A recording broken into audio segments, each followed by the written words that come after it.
আজকে আমরা সত্য গ্রহণ থেকে দূরে, সত্য অন্বেষণ থেকে আমরা দূরে, সত্যের সন্ধান থেকে আমরা দূরে, সত্যবাদিতার মানুষগুলো থেকে আমরা দূরে, যারা সত্যের সন্ধানে ঘুরে তাদের থেকেও আমরা দূরে। এজন্য মোহতারাম হাজরিন, কপাল পুড়েছে আমাদের। এলাকায় এলাকায়, মহল্লায় মহল্লায় কিশোর গ্যাং তৈরি হচ্ছে। কেন এটা? কেন এটা? এই কিশোর গ্যাংগুলো কেন তৈরি হচ্ছে? অসৎ মানুষগুলা সংস্পর্শ, অসৎ মানুষগুলা সংস্পর্শ, না পরিবার তাদেরকে ফিরাচ্ছে, না জাতি তাদেরকে ফিরাচ্ছে, রাষ্ট্রের সরকার পর্যন্ত তাদের বিরুদ্ধে কথা বলছে, কিন্তু তাদেরকে সঠিক পদ্ধতিতে পরিচালনা করার কোনো পথ পন্থা কারো কাছে নাই।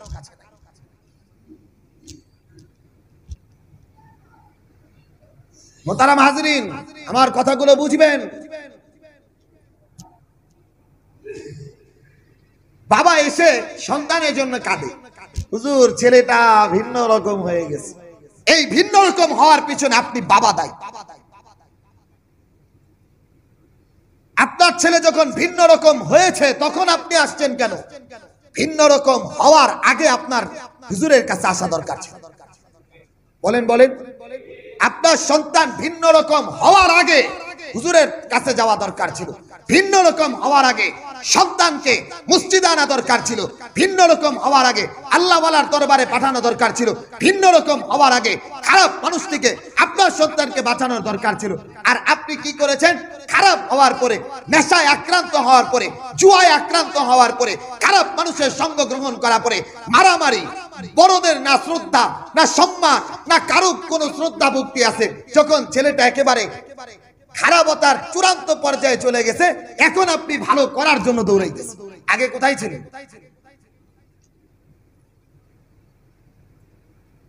আপনি দেখতেছেন খারাপ হচ্ছে,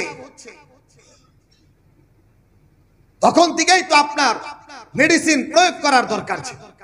আপনি করতে পারেন না। মোহতারাম হাজরিন,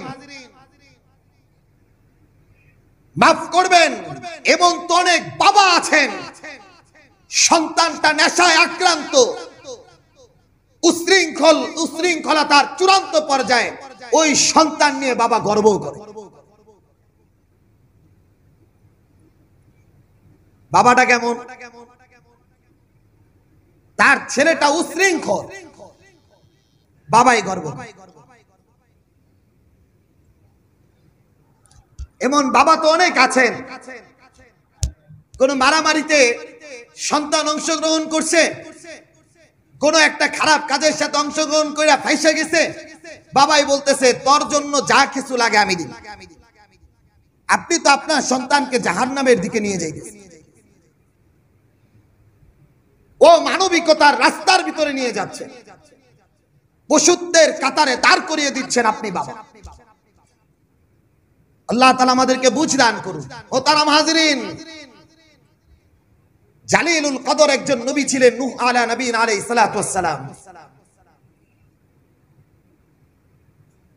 নূহ আলা নবী আলাইহিস সালাতু ওয়াস সালাম কতটা আল্লাহ তাআলার কাছে প্রিয় ছিলেন, শুধু এতটুকু বুঝেন, আল্লাহ তাআলা প্রত্যেকটা কিতাবের ভিতরে, তাওরাতের ভিতরে, জাবুরের ভিতরে, ইনজিলের ভিতরে, কোরআনের ভিতরে নূহ আলাইহিস সালাতু ওয়াস সালামের আলোচনা করেছে। কতটা দামি ছিল।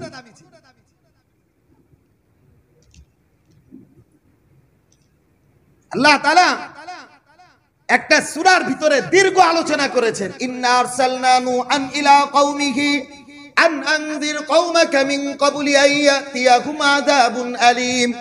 একটা সূরার ভিতরে আল্লাহ তাআলা এই আলোচনাগুলো করছেন। নূহ আলাইহিস নবী আলাইহিস সালাতু ওয়াস সালামের জামানা, এগুলো আমাদের জানা আছে। এই বিষয়ের ভিতরে গুরুত্বপূর্ণ বিষয়টা আমাদের অনুভব আর অনুধাবন করতে হবে। নূহ আলাইহিস নবী আলাইহিস সালাতু ওয়াস সালামের জাতিকে 950 বছর, 950 বছর, ইন্নী দাউতু কওমি লাইলা ওয়া নাহারা।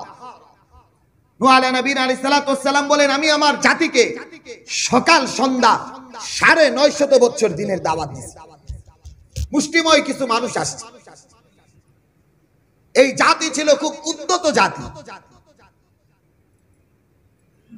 না বড়দেরকে সম্মান করত, না নবীদেরকে শ্রদ্ধা করত, না আলেম উলামাকে শ্রদ্ধা করত, না ওই সময়ের কোন আহলে কিতাবদেরকে না সম্মান করত, পূর্ববর্তী নবীদেরকেও না তারা সম্মান করত। কঠিন পর্যায়ে চলে গেছিল তারা। চলতে চলতে চলতে চলতে নূহ আলা নবীন আলাইহিস সালাতু ওয়াস সালাম আল্লাহ তাআলার কাছে আবেদন করলেন, ওগো রব, কি করা যায়? এই জাতিকে আপনি ধ্বংস করে দেন। লিকুল্লি নবিয়্যিন দাওয়াতুন মুস্তাজাবা, প্রত্যেকটা নবী মুস্তাজাবুদ দাওয়া ছিলেন, যা দোয়া করতেন তাই আল্লাহ তাআলার কাছে কবুল হইত। দীর্ঘ সময় এমন চলতে চলতে চলতে চলতে দোয়া করেই ফেললেন। আল্লাহ তাআলা এবার বললেন, ওয়াসনাইল ফুলক, আপনি নৌকা তৈরি করেন। এই যে নূহ আলা নবী আলাইহিস সালাতু ওয়াস সালামের কিস্তি, এই যে আমরা কই নূহ আলাইহিস সালামের কিস্তি, নৌকা তৈরি করেন। নৌকা, এই নৌকার ভিতরে আপনি আপনার জাতি থেকে যারা ঈমান আনবে এদেরকে উঠাবেন, যারা ঈমান আনবে না এদেরকে ছেড়ে দিবেন, উঠাবেন না। আল্লাহ তাআলা ফয়সালা অনুযায়ী নূহ আলা নবী আলাইহিস সালাতু ওয়াস সালাম নৌকা বানানো শুরু করলেন। এমনি এমনি না, আল্লাহ তাআলা ওটার মিস্ত্রি হিসেবে জিবরিল আমিনকে পাঠিয়ে দিলেন। উত্তপ্ত রোদের ভিতরে নৌকা তৈরি হচ্ছে।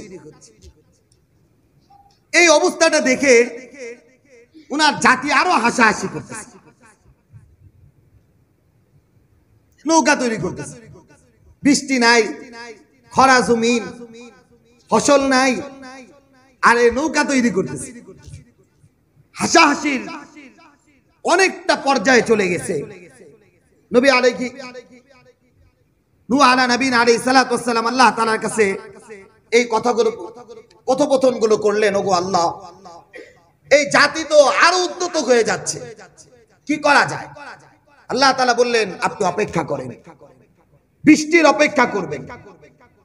শুধু বৃষ্টি না, ওয়াফারাত নূর, জমিন ভেদ করে পানি আসবে, ওই পানির অপেক্ষা করতে থাকেন। মাউজিন কাল জিবা, ঢেউ তরঙ্গমালার মতো ঢেউ চলতে থাকবে, ওই দিনের অপেক্ষা করতে থাকেন। নূহ আলা নবী আলাইহিস সালাতু ওয়াস সালাম চুপ করে আছেন। আল্লাহ তাআলা বললেন, আপনি নৌকার ভিতরে মিন কুল্লিন যাওজাইন ইসনাইন, প্রত্যেক এর থেকে পুরুষ মহিলা এরকম করে করে আপনি প্রাণীগুলোকে তুলেন, আর যারা ঈমান এনেছে এদেরকে তুলেন। নূহ আলা নবী আলাইহিস সালাতু ওয়াস সালাম এদেরকে তুলতেছিলেন। ভালো করে বুঝবেন যে এই কথাগুলো বুঝাতে চাচ্ছি। নূহ আলা নবী আলাইহিস সালাতু ওয়াস সালামের সন্তান ছিল কেন? ঈমান আনছিল। নবীর সন্তান ঈমান আনছিল। এবার সে পাহাড়ের দিকে দৌড়াইতেছে। এই অবস্থাটা দেখেই নূহ আলা নবী আলাইহিস সালাতু ওয়াস সালাম ছেলেকে ডাকলেন, ও আমার কলিজার টুকরা সন্তান, আসো, ঈমানের সাথে নৌকার উপরে উঠো। কেনান জবাব দিতেছে, আপনার নৌকা কি জুদ পাহাড়কে অতিক্রম করবে? জুদি পাহাড়, ইরাকের এই জুদি পাহাড়কেও আপনার নৌকা ওভারটেক করবে? কত উদ্যত ছিল। নূহ আলা নবী আলাইহিস সালাতু ওয়াস সালাম কোনো কথা বললেন না। জমিন থেকেও পানি পড়তেছিল, উপর থেকেও পানি পড়তেছিল, ঢেউমালা ছিল, তরঙ্গ ছিল ভিন্ন রকম। এক পর্যায়ে যায় পাহাড় যখন ডুবে গেল, পাহাড়টাও যখন ডুবে গেল, সন্তান এবার পানিতে হাবুডুবু খাওয়া অবস্থায় বাবাকে ডাকলেন, বাবা আমারে বাঁচান। বাবা তো নবী, তো নবী, দিলের ভিতরে তো ভালোবাসা মুহাব্বত তো থাকবে। সেই মুহাব্বতের খাতিরে ডাক দিলেন আল্লাহ তাআলাকে, ওগো আল্লাহ, ওই তো আমার সন্তান পানিতে ডুবে যাচ্ছে, এবার আল্লাহ তাআলা জবাব দিলেন, ইন্নাহু লাইসা মিন আহলি, ইন্নাহু লাইসা মিন আহলি। ও নূহ পয়গম্বর, এই নৌকা চলমান পর্যন্ত আপনার সন্তান ছিল। আপনার সন্তান যখন দিন থেকে দূরে সরে গেছে, আপনার সন্তান যখন কুফরি মতবাদের উপরে চলে গেছে, আপনার সন্তান যখন আপনি নবীকেও মানে নাই, এই সন্তান আপনার হইতে পারে না। ইন্নাহু লাইসা মিন আহলিক ওয়া ইন্না ওয়াদাকাল হাক্কু ওয়া আনতা আহকামুল হাকিমিন। আমার ওয়াদা একেবারে সত্য, এ এখন আর আপনার সন্তান নাই। ওয়ালা নবীনা আলাইহিস সালাম ওয়া ফি রিওয়ায়াতিন, হাদিসের ভিতরে আসছে আল্লাহ তাআলা আরো ধমকি দিয়েছিলেন, ও নূহ পয়গম্বর, আমি আল্লাহ তাআলা বলতেছি ইন্নাহু লাইসা মিন আহলিক, এ আপনার সন্তান নয়। এরপরেও যদি আপনি সন্তানকে কাছে নেন, নবীর দপ্তর থেকে নামকে কেটে দিন। মুহতারাম হাজিরিন, চিন্তা করছেন, একজন সন্তান, নবীর সন্তান, দিন থেকে দূরে সরে যাওয়ার কারণে, খারাপ সঙ্গগুলো গ্রহণ করার কারণে আল্লাহ তাআলা তার পরিবার থেকে বংশকে কেটে দিলেন। কেন এটা? এই ঘটনা তো নবী আলাইহিস সালাতু ওয়াস সালামের জামানার কয়েক হাজার বছর আগের ঘটনা। আল্লাহ তাআলা কালামে হাকিমের ভিতরে কেন উল্লেখ করলেন? এটাই জাতির জন্য শিক্ষা রাখছেন। যারা ঈমানের উপর থাকবে না, ভালো মানুষের সঙ্গ গ্রহণ করবে না, যারা উদ্যত হবে না, অভিভাবককে মানবে না, না রাষ্ট্রীয় সমস্ত ভালো নীতিমালাগুলো মানবে না, ওই মানুষগুলো মনুষ্যত্ব থাকবে না।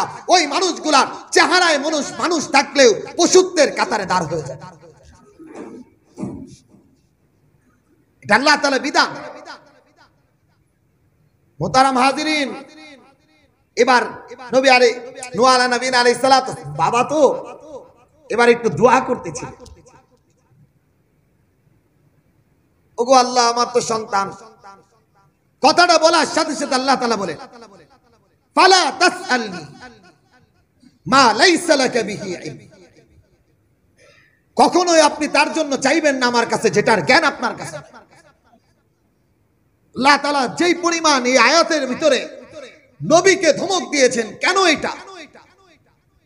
সন্তান যদি খারাপ হয়ে যায়, সন্তানের ভিতরে যদি মনুষ্যত্ব না থাকে, সন্তান যদি বাবা মার ইজ্জত, রাষ্ট্রীয় ইজ্জত, ব্যক্তির ইজ্জত, বড়দের সম্মান, ছোটদের স্নেহ, এগুলো করার মন মানসিকতা যদি না থাকে, ওই সন্তান ওই পরিবারের অন্তর্ভুক্ত হইতে পারে। এজন্য দায়ী বাবা। এমন তো অনেক বাবা আছেন, ছেলেটা খারাপ, নেশায় আক্রান্ত, উশৃঙ্খলতার চূড়ান্ত পর্যায়ে, তাও বাবা ওই সন্তান নিয়ে গর্ব করে। এটা নির্লজ্জতা, এটা মনুষ্যত্ব হইতে পারে না। আজকে যুব সমাজ খারাপতার দিকে যাওয়ার পিছনে একটা বাচ্চা 7-এ পড়ে, 8-এ পড়ে, 9-এ পড়ে, কিশোর গ্যাং তৈরি করে ফেলেছে। আপনি বাবা কি করলেন এতদিন?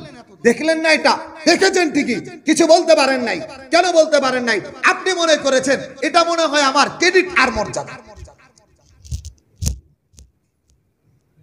আল্লাহ তাআলা আমাদেরকে বুঝ দান করুন। আজকের সমাজ ব্যবস্থাপনায় কিশোর গ্যাংগুলো শিক্ষকের উপরে চড়াও হয়ে যায়। ক্লাসের শিক্ষক পড়াইছে, আহারে হায় হায়, আপনি কি মনে করছেন একজন শিক্ষক? আজকে একটা লেখা ওই দারুস সুন্নাহ মাদ্রাসায় দেখতেছিলাম,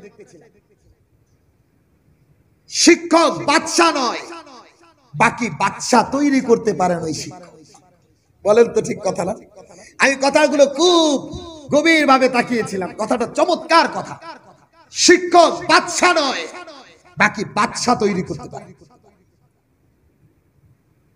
অথচ আজকের কিশোর গ্যাংগুলো 6-এ পড়ে, 7-এ পড়ে, 8-এ পড়ে, ওই প্রতিষ্ঠানের শিক্ষকের উপরে চড়াও হয়, ওই প্রতিষ্ঠানের যারা ম্যানেজমেন্ট কমিটিতে থাকে তাদের উপরে চড়াও হয়। বাবা এটাকে সাপোর্ট দেয়। ভালো করে বুঝবেন, আল্লাহ রাব্বুল আলামিন এই কথাগুলো কেন বলেছেন, আমাদেরকে দিক নির্দেশনা দিয়েছেন। আমি যেন আমার সন্তানকে দিনদার বানাই, পরহেজগার বানাই, মুত্তাকি বানাই। সূরা আহজাবের ভিতরে রব্বে কারীম বলেন 22 নম্বর পারার 6 নম্বর পৃষ্ঠায় আল্লাহ তাআলা ওই পৃষ্ঠার ভিতরে এই আলোচনাগুলো করেছেন। আল্লাহ তাআলা ওই জায়গাটাই বলেন কাল হাসরের ময়দানে এই যুবক যারা হবে নিজের পরিবার পরিজন থেকে খারাপতার দিকে যাবে, আল্লাহ তাআলা এদেরকে জিজ্ঞাসা করবেন কি ব্যাপার জাহান্নামে আসছো কেন? তারা বলবে ওয়াকালু রব্বানা ইন্না আতা'না সাদাতানা ওয়া কুবারা'না ফাআদাল্লুনা আস-সাবিলা। ওগো আল্লাহ, আমি যে পথভ্রষ্ট হয়ে গেছি, দিন থেকে দূরে সরে গেছি, মানুষের সাথে খারাপ আচরণ করেছি, শিরকিয়াতের অন্ধকারে ছিলাম, জুলুম নির্যাতনের অন্ধকারে ছিলাম, এটার জন্য প্রথম দায়ী হলো আতা'না, আমরা আনুগত্য করতাম, সাদাতানা, আমাদের নেতাদের, বড়দের, যারা আমাদের অভিভাবক ছিল, যাদের আমরা গাইডলাইন গুলো মানতাম, তাদের দ্বারা আমরা আজকে এই খারাপতার পথে আসছি। 1 নাম্বার সাদাতানা, 2 নাম্বার ওয়া কুবারা'না, আমাদের বড়রা যারা ছিল এরা আমাদেরকে কখনো শাসন করে নাই। আমার বাবা আমাকে ছেড়ে দিছে, কখনো শাসন করে নাই। আমার মা আমাকে কখনো শাসন করে নাই। আমার পরিবার থেকে আমরা শাসিত হই নাই, আমাদেরকে কখনো দিক নির্দেশনা দেয় নাই হিদায়াতের পথে। ফাআদাল্লুনা আস-সাবিলা, এই কারণে আমরা গোমরাহ হয়ে গেছি, পথভ্রষ্ট হয়ে গেছি। আল্লাহ তাআলা বলবেন তাহলে কি হবে, এখন শাস্তি কি হবে তোমরাই বলো। তারাই বলবে ওয়ালা আনহুম লানান কাবীরা, ওগো আল্লাহ, আমাদেরকে যেই পরিমাণ শাস্তি দিবেন এর চাইতে দ্বিগুণ শাস্তি আমার বড়দের, আমার নেতাদের, আমাদের শ্রদ্ধাভাজন যারা ছিল, আমাদের অভিভাবক যারা ছিল, এদেরকে বেশি। হাদিসের মধ্যে আসছে নবী আলাইহিস সালাতু ওয়াস সালাম বলেন এই সন্তানের কথা শোনার পরে রব্বে কারীম বলবে, ওই তারা সন্তানগুলো আবেদন করবে আল্লাহ আমার বাবা মাকে আজকে আমার পায়ের নিচে শোয়ায়া দেন, আমি তাদের বুকের উপর পাড়া দিয়ে জাহান্নামে যাব। এজন্য মুসল্লিয়ানে কিরাম নবী আলাইহিস সালাতু ওয়াস সালাম আমাদেরকে দিক নির্দেশনা দিয়েছেন, মাল্লাম ইয়ারহাম সগীরানা, মাল্লাম ইয়ারহাম সগীরানা, ছোটদের প্রতি যারা স্নেহশীল নয়, বড়দের প্রতি যারা শ্রদ্ধাশীল নয়, মাল্লাম ইয়ারহাম কাবীরানা ওয়ালাম ইউআক্কির সগীরানা ওয়ালাম ইউআজ্জিম উলামাআনা ফালাইসা মিন্না, যে বড়কে সম্মান করতে পারে না, ছোটকে স্নেহ করতে পারে না, আলেমকে তাসিম করতে পারে না, ফালাইসা মিন্না, সে আমার উম্মত হইতে পারে। এজন্য মুহতারাম হাজিরিন, আমি আপনাকে বলছি, প্রত্যেক অভিভাবককে বলছি, আপনাকেই বলছি, আপনার সন্তান যদি খারাপতার লাইনে যায় আপনি বাবা দায়ী। আপনার সন্তান যদি অসৎ পথে যায় আপনি বাবা দায়ী। আপনার ছেলে যদি নেশায় আক্রান্ত হয় আপনার বাবা দায়ী। রাষ্ট্রের চাইতে আপনি নিজে দায়ী। আপনি অভিভাবক হওয়ার পরে কেন আপনার সন্তানকে শাসন করে আদর্শ বানাইতে পারবেন? এজন্য আপনি দায়ী। দুনিয়াতেও আপনি পাকড়াও হবেন, আখিরাতেও পাকড়াও হবেন। শেষ কথা মুহতারাম হাজিরিন, যারা সমাজের গণ্যমান্য ব্যক্তিরা রয়েছেন, যারা সমাজের নেতৃস্থানীয় ব্যক্তিবর্গ রয়েছেন, যারা সমাজের মাথা রয়েছেন, যাদের কথা প্রশাসন শুনে, যাদের কথা সমাজ শুনে, যাদের বিচারগুলো সমাজ সবাই মেনে নেয়, আপনারা কখনো কিশোর গ্যাং, যারা এই কিশোরের সাথে যারা জড়িত, খারাপতার সাথে যারা জড়িত, ধর্ষণের সাথে যারা জড়িত, মারামারিতে যারা জড়িত, নেশার আগ্রাসনে যারা জড়িত, বড়কে যারা সম্মান করতে পারে না, ছোটকে যারা স্নেহ করতে পারে না, আপনারাও তাদেরকে ছত্র ছায়ায় নিবেন না। আপনাদের যদি ভালোবাসা তারা না পায়, আপনাদের কাছে যদি ভিড়তে না পারে, এই অসৎ কাজগুলো তারাও করবে। তারা মনে করে আমরা একটু করলে হয়তো আমাদের বড় ভাইরা রয়েছে, আমাদের শ্রদ্ধাভাজন ব্যক্তিরা রয়েছেন, আমাদের বাবা রয়েছেন, আমার চাচা রয়েছেন, হয়তো তারা করবে না। এগুলো করার কারণে আপনি নিজেও জাহান্নামী হবেন, নিজেও গুনার সাথে জড়িত হবেন। আল্লাহ তাআলা আমাদেরকে বুঝার তৌফিক দান করুন। এজন্য মুহতারাম হাজিরিন, এই সমাজকে বাঁচানোর দায়িত্ব আপনারও। এই রাষ্ট্রকে মাদক মুক্ত করা রাষ্ট্রের শুধু দায়িত্ব না, আপনারও দায়িত্ব। ধর্ষণ মুক্ত করার জন্য রাষ্ট্রের প্রধানের শুধু দায়িত্ব না, প্রশাসনের শুধু দায়িত্ব না, আপনারও দায়িত্ব। আপনার ছেলে যে খারাপ হয়ে যাচ্ছে, এটা তো আপনার জন্য কষ্টকর, এটা যেন ভালো হয়। এজন্য সমাজের প্রত্যেকটা ব্যক্তি যদি আমরা আমাদের জায়গা থেকে সমাজ ব্যবস্থাপনার জন্য তৈরি হয়ে যাই, না কিশোর গ্যাংয়ের সাথে যারা জড়িত হবে, যেখানে দেখব সেখানেই তাদেরকে শাসন করব, দেখা যাবে ইনশাআল্লাহ গোপালপুরের পরিবেশটা ভিন্ন হয়ে এক সামাজিক পরিবেশে রূপান্তরিত হবে। রব্বে কারীম আমাদেরকে বুঝার তৌফিক দান করুন। আগামী সপ্তাহ থেকে ইনশাআল্লাহ হজের আলোচনা হবে। রব্বে কারীম আমাদেরকে বুঝার তৌফিক দান করুন। আমিন। ওয়া আখির দাওয়ানা আলহামদুলিল্লাহি রাব্বিল আলামিন।